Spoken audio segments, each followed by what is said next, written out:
നമസ്കാരം, കൊട്ടാരക്കര മീഡിയയിലേക്ക് സ്വാഗതം.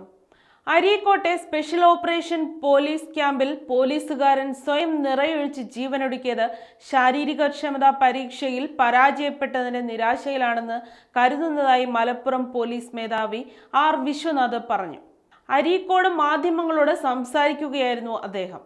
വയനാട് കോട്ടത്തറ മൈലാടിപ്പടി സ്വദേശി സ്പെഷ്യൽ ഓപ്പറേഷൻ ഗ്രൂപ്പ് കമാൻഡോയായ വിനീതാണ് കഴിഞ്ഞ ദിവസം ആത്മഹത്യ ചെയ്തത്. തലയ്ക്ക് വെടിവെച്ചായിരുന്നു മരണം.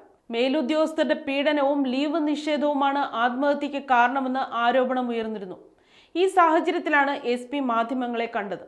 കടുത്ത ശാരീരികക്ഷമത ആവശ്യമുള്ള സേനാ വിഭാഗത്തിലാണ് വിനീത് ജോലി ചെയ്തിരുന്നത്. 2011 ജോലിയിൽ ചേർന്ന വിനീത് ഒട്ടേറെ മുന്നേറ്റങ്ങളുടെ ഭാഗമായിട്ടുണ്ട്. ഇവർക്ക് ഇടയ്ക്കിടെ റിഫ്രഷൻ കോഴ്സുകൾ ഉണ്ടാകും. അതിലെ ശാരീരികക്ഷമതാ പരീക്ഷയിൽ 5 കിലോമീറ്റർ 25 മിനിറ്റ് കൊണ്ട് ഓടിയെത്തേണ്ടതുണ്ട്. അതിൽ 30 സെക്കൻഡിന്റെ വ്യത്യാസത്തിൽ വിനീത് പരാജയപ്പെട്ടു.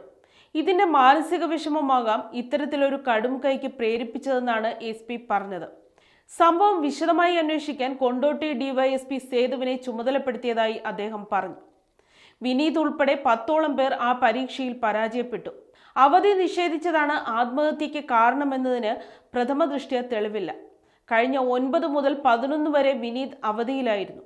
ഡിസംബറിൽ മറ്റ് അവധികൾ വിനീത് ആവശ്യപ്പെട്ടതായി രേഖയില്ലെന്നും അദ്ദേഹം പറഞ്ഞു. വിനീത് സുഹൃത്തിനയച്ച വാട്സാപ്പ് സന്ദേശത്തിൽ മേലുദ്യോഗസ്ഥനായ AC അജിത്തിനെതിരെ സൂചനയുണ്ട്. ഇക്കാര്യവും DYSP അന്വേഷിക്കുമെന്ന് SP പറഞ്ഞു. വിനീതിന്റെ ഫോണും പരിശോധിക്കും. കൽപ്പറ്റ DDE ഓഫീസ് റിട്ടയർഡ് ജീവനക്കാരൻ, വയനാട് മൈലാപ്പാടി പൂളക്കണ്ടി ചെങ്ങായിമേൽ ചന്ദ്രന്റെയും വത്സലയുടെയും മകനാണ് വിനീത്. ഭാര്യ അനുഗ്രഹ, മകൻ കൃഷ്ണൻ V. ചന്ദ്, സഹോദരൻ വിപിൻ.